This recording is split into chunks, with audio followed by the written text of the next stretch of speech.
Olá, sejam todos bem-vindos de volta ao Alma Livre, seu podcast sobre espiritualidade independente, universalista.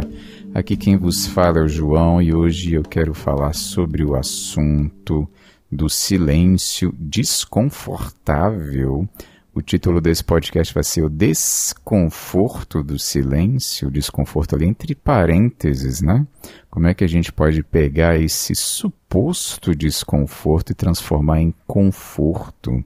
Como é que a gente faz para tirar prazer desses momentos de total silêncio? Mas antes eu queria falar da mania do ruído da era da informação, né? De que a gente está constantemente sendo bombardeado por informação, ou a gente mesmo está acostumado, viciado a ficar buscando incessantemente por algum ruído, alguma narrativa, alguma história, alguma questão, alguma notícia, alguma palhaçada, qualquer coisa, né? Que possa preencher esse silêncio que para muita gente é angustiante. Primeiro eu queria falar um pouco sobre isso. Primeiro eu queria comentar que isso não é algo tão recente assim quanto a gente imagina, né? Desde ali da invenção da televisão até antes, rádio, mas eu diria que até antes, mesmo com livros, com texto, que muita gente usou e muita gente usa ainda hoje como preenchimento de um suposto vazio ao ficar no nada, né? No silêncio, mesmo que aquela leitura não seja das mais agradáveis ou edificantes. Pelo contrário, muitas vezes leitura de notícias, né? A nossa mania de buscar uma emoção, uma adrenalina, um comentário, algo para se indignar ou uma história para se empolgar e a gente ficar nessa emocionalidade que supostamente faz com que a gente se sinta vivo, né? Mas é que é preciso ter essas intensidades que se tiver no silêncio, parece que não está vivo, parece que é um cemitério. Aliás, eu queria falar um pouco disso, eu ouvia muito disso em casa. Eu saía com meus pais, né, para qualquer lugar, supermercado, shopping, e quando a gente voltava para casa, a primeira coisa que se fazia era ligar a televisão. E eu ficava angustiado com aquilo porque eu saía de um lugar barulhento, como o shopping, chegava em casa, né, ia descansar a cabeça. De repente vai ter que ter aquele ruído ali, um Silvio Santos, um Faustão, uma besteira dessa, para preencher aquele silêncio que dizia-se, como assim está esse silêncio aqui, que essa sensação de cemitério? E muitas vezes, né, meus pais iam, sei lá, tomar banho, iam para qualquer coisa, para o quarto. E eu via que a televisão ficava lá abandonada, sozinha, ligada, com ninguém assistindo. E às vezes eu ia lá e desligava aquela televisão. E às vezes, sei lá, minha mãe voltava do banho ou alguma coisa assim e chegava na sala, né? Como assim, né? Essa sensação de cemitério, esse silêncio, essa coisa de morte. E aí ligava para ter aquele ruído de fundo, para ficar apoiado nele, para tirar a sensação suposta de vazio. E aí eu queria avaliar um pouco isso. Por que que a gente está o tempo todo se encostando em narrativas, mesmo que essa narrativa seja uma besteira, né? Uma coisa assim que não vai agregar, não vai trazer. E, inclusive, muitas vezes é lixo que a gente fica colocando, né, na televisão. Vou procurar alguma coisa aqui, né? E aí geralmente cai numa besteira e a gente deixa aquela besteira rolando ali. Por quê? É melhor que o silêncio? Como assim? E aí eu resolvi gravar esse podcast analisando essa situação, porque eu vejo que isso ainda acontece hoje. Aliás, hoje isso está potencializado por causa de mídias sociais, celular. Não é uma coisa que surgiu agora, mas que está cada vez mais intensa agora. Está cada vez mais fácil da gente ter essa distração, quase no nível de hipnose, de ir para uma tela ou cair numa narrativa, simplesmente tirando uma telinha do bolso e entrando ali e mergulhando naquele mundo virtual ali. E aí eu já comentei isso aqui algumas vezes, que parece que a gente cresce nesse ambiente e é ensinado, a gente aprende, né, automaticamente a seguir esses padrões de estar sempre num mundo de informação, de símbolos, no sentido de linguagem, narrativa, história, contação de história, comentário constante sobre a realidade, como se a gente só soubesse se relacionar com a realidade através dessa mente simbólica. E eu estou falando de símbolos porque a linguagem em si é um conjunto de símbolos para dar uma interpretação ou uma linearidade, uma narrativa para as coisas que estão acontecendo, mas essa linguagem, as palavras, elas não são a realidade. É sempre uma virtualidade, é sempre uma interpretação que na comunicação a gente vai pegando aqueles símbolos e decodificando e imaginando aquelas situações, né? Então a gente constantemente fica, por causa dessas situações, na fantasia, no pensar, no imaginar, no calcular, na cabeça, no mental. A gente está viciado a viver no cabeção, como eu já falei várias vezes nesse podcast aqui, né? E aí, como a gente está viciado, o que acontece? A primeira coisa que acontece quando a gente vai para o silêncio, síndrome de abstinência. Cadê aquela coisa? Cadê aquele barulho? Cadê aquele suposto prazer, né? Porque todo vício se torna um prazer, apesar de não ser necessariamente positivo. Se torna um hábito, costume que o corpo pede, inclusive seus neurônios lá, as sinapses que já estão conectadas na sua cabeça estão sentindo falta de serem ativadas ali. E aí começa a pedir que você alimente esse padrão que está lá. E esse é o primeiro momento de angústia frente à suposta negatividade do silêncio, né? Que o silêncio em si é negativo, né? Mas é como a gente está acostumado a se relacionar com a vida em si. E aí a gente vai para o trabalho, e aí tem um monte de informação para resolver, a gente chega em casa e a gente quer descansar, porém com a cabeça ainda se apoiando em outras narrativas, em outras situações, em outras imaginações e cálculos ali. Não é bem um descanso, é uma distração, né? É um parar de pensar no trabalho para pensar em outras coisas, porque a gente não consegue parar de pensar por si. E é como se a gente levasse a mente tagarela para tagarelar sobre outras situações menos importantes, digamos, menos sérias, ou com um menor teor de importância que a gente atribui às situações da vida, né? E aí é muito comum da pessoa não descansar, porque o que ela faz, que ela acha que ela está descansando, ela está se cansando mais ainda através de um excesso de informação, um excesso de narrativas para mantê-la, digamos, hipnotizada para longe dos problemas da vida dela, né? Ou para longe das questões que ela teve que enfrentar durante o dia no trabalho, nesse exemplo que eu estou dando aqui, né? E aí a gente vai entrando num piloto automático de repetir essa situação, ficar ali o ratinho naquela rodinha ali, aquela roda é a roda de narrativas, é a roda de informação que eu não paro de correr nunca.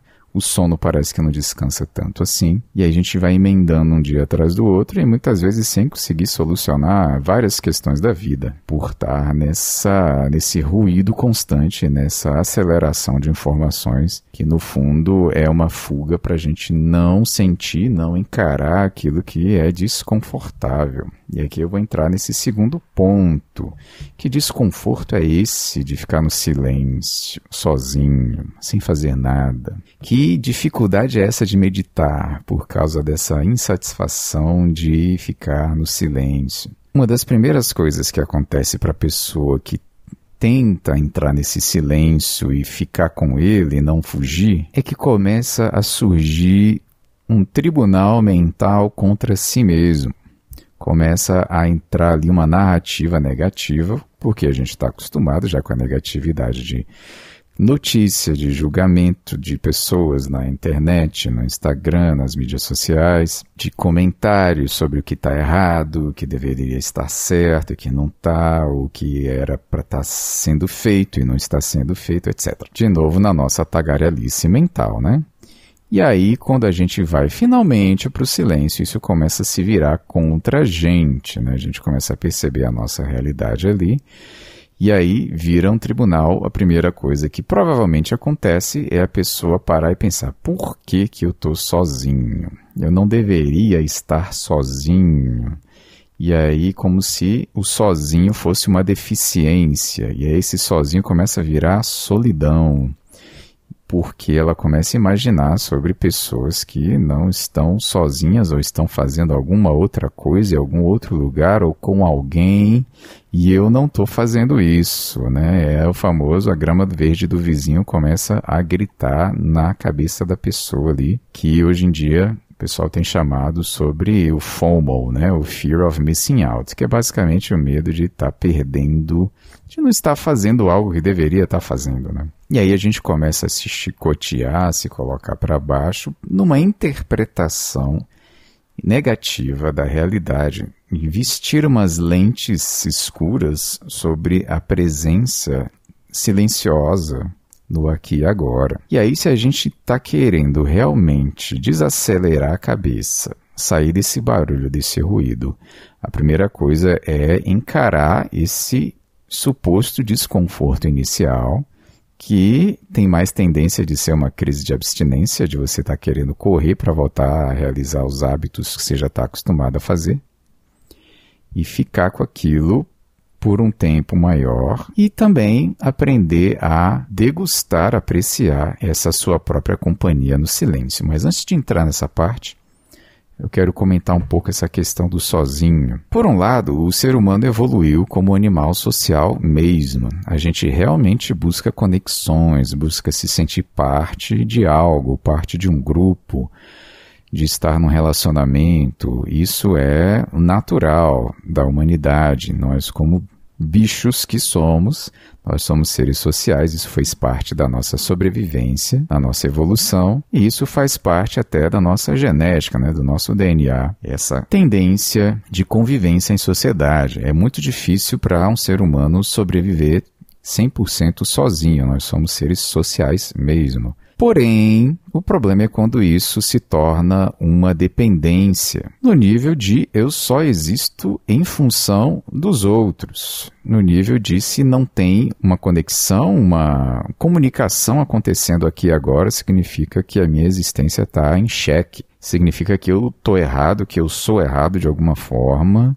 por não estar neste momento em contato com alguém, morando com alguém ou conversando com alguém ou ouvindo alguém falar alguma coisa comigo. E realmente tem modos de viver, tem, eu diria, culturas ou sociedades ou famílias em que esse é o modus operandi, né, de que aquele grupo ali só existe um em função do outro, só existe um para resolver o problema do outro ou para curtir as coisas com o outro, que se o outro curte, se o outro gosta, eu vou gostar junto, e que se não tiver ninguém para eu mostrar alguma coisa que eu gostei, de repente eu não existo, né? Aquele meu gostar já não faz sentido porque não tem outra pessoa gostando comigo daquela situação ali que eu gosto. E aí isso em psicologia pode cair para a questão da codependência, ou seja, um dependente do outro constantemente, no sentido de que ninguém consegue andar sozinho, né? Ninguém consegue se apoiar por si só em momento nenhum, e que se alguém sai dessa relação, se alguém sai desse grupo, ele não se sustenta, ele fica ali manco, né? Ele cai. É claro que, por exemplo, no primeiro momento de um término de uma relação, principalmente se a relação tinha esse nível de apego mais intenso,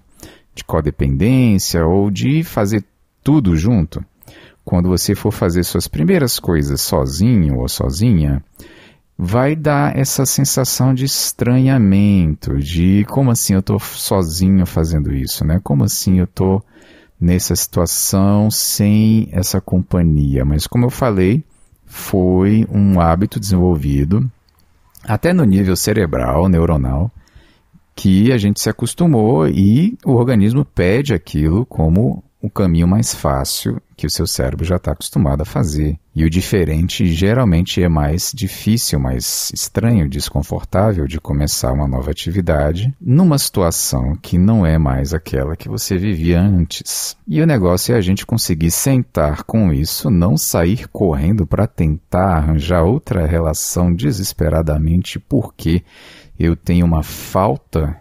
Eu estou nessa sensação de vazio existencial e eu estou tentando preencher esse vazio com o outro e delegando o outro a função de me preencher como pessoa e simplesmente compreender que você está se restabelecendo nas suas coisas, nas suas situações, para você ter a sua própria base sem depender daquele pilar que era aquela outra pessoa que você colocou aquela pessoa naquela função de sustentar esse pilar na sua vida. Agora, é possível ter relações menos dependentes nesse sentido, em que existe o compartilhamento, existe o convívio, mas a individualidade de cada um no relacionamento não desaparece.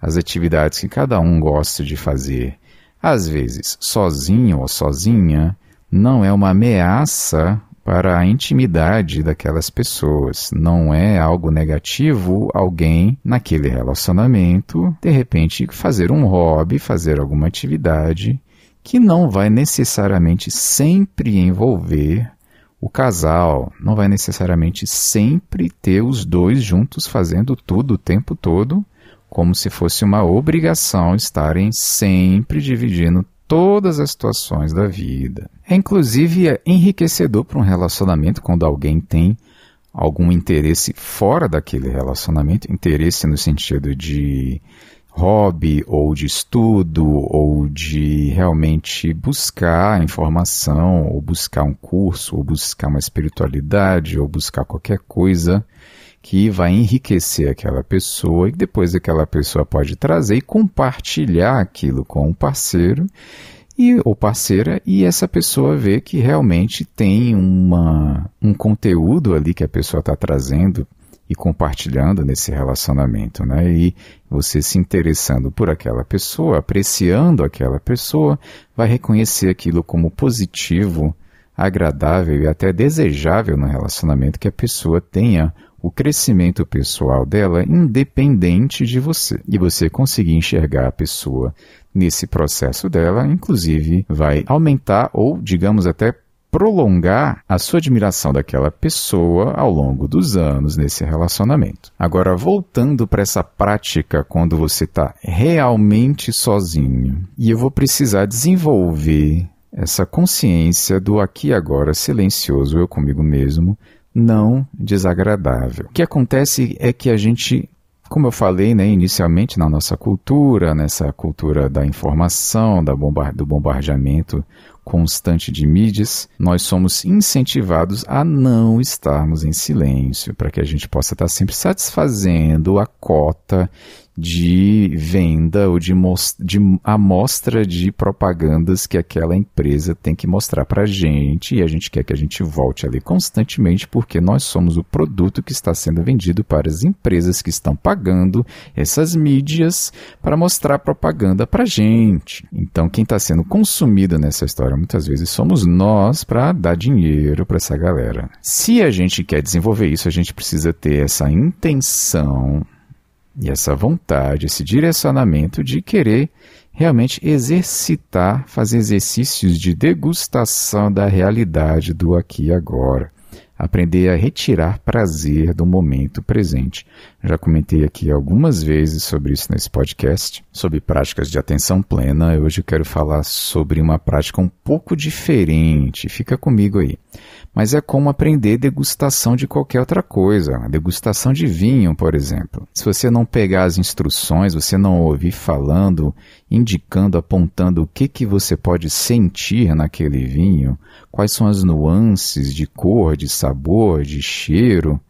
Se alguém não te falar que existe isso, é muito difícil você desenvolver isso por conta própria. Degustação de vinho, degustação de café, degustação seja do que for. É preciso a gente ter essa busca de tentar ver o que mais que existe ali, o que mais que existe neste aqui e agora. É preciso intenção e atenção para aprender a sentir e perceber os detalhes. E aí, quanto mais você pratica, mais você tira prazer deste momento presente, mais você tira prazer da prática que você decidiu fazer.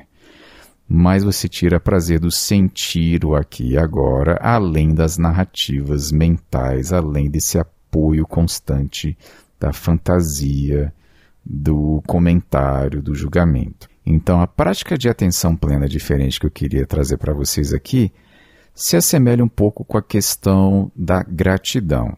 Mas é um pouco diferente porque eu acho que exercícios de gratidão que recomendam por aí não fazem exatamente desse jeito que eu vou falar para vocês. Vocês podem pegar qualquer objeto da sua casa e trazer a sua consciência para aquele objeto e perceber que ele, qualquer objeto que seja, esse objeto teve um longo caminho para chegar até você, aqui e agora. Você pode pegar o sofá da sua casa que você está sentado, poltrona, cadeira, seja o que for, e tentar perceber aquele material e tentar trazer lucidez de como que aquilo foi feito, tentar sentir de onde que veio isso. Esse material, vamos pegar algo bem simples, a cadeira de plástico que você está sentada. E aí aquela cadeira, de onde que veio esse plástico? Essa matéria-prima veio da natureza. Alguém pegou essa matéria-prima, alguém moldou, deu um molde, deu formato para essa matéria-prima.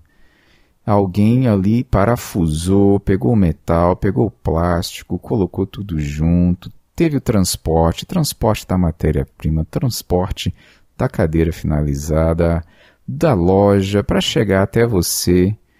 Várias pessoas, aquele objeto passou por várias pessoas, por várias mãos, tem várias energias, se você quiser colocar assim, diferentes, em tudo que te rodeia no aqui e agora. Se você expande a sua consciência em relação a isso, mesmo que você more numa kitnet, se você pratica isso, você vai começar a se sentir uma pessoa rica. Você vai começar a compreender que várias coisas aconteceram, várias coisas ao seu redor sustentam você estar aqui e agora. Se você está numa kitnet e aí tem os azulejos, tem a parede pintada, tem o concreto, o tijolo que foi colocado um em cima do outro, tem os móveis de madeira, essa madeira que chegou e foi moldada, como eu falei, né, por algum carpinteiro e colocou isso ali, e tem um espelho, e tem, sei lá, qualquer móvel da sua casa de madeira.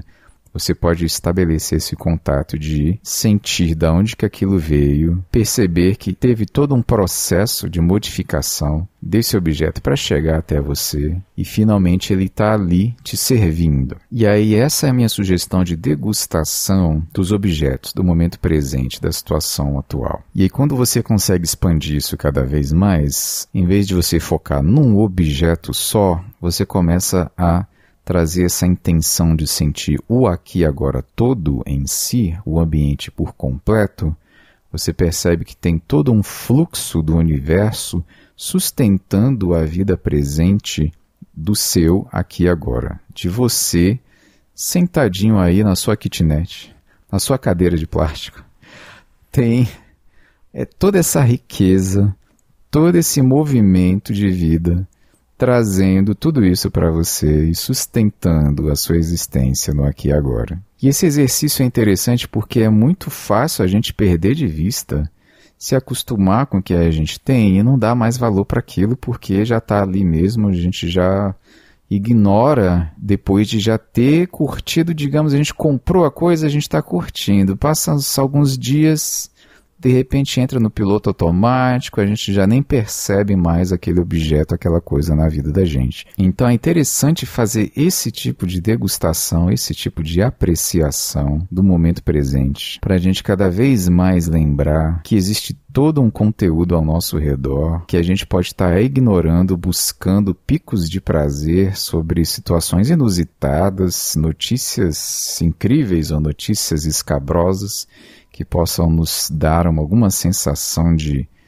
emoção ou de vitalidade, só que uma vitalidade que precisa sempre de fogos de artifício para se sentir vida, que no fundo não é necessário para a gente trazer essa sensação de bem-estar, de felicidade do aqui e agora. E esse exercício a gente pode extrapolar ele até para pessoas, como eu falei, relacionamento, só que no sentido de quando a gente já está muito acostumado, ali está, sei lá, 10 anos, 15 anos, 20 anos com aquela pessoa, e não é que está mal o relacionamento, mas você pode estar enjoado, digamos, né?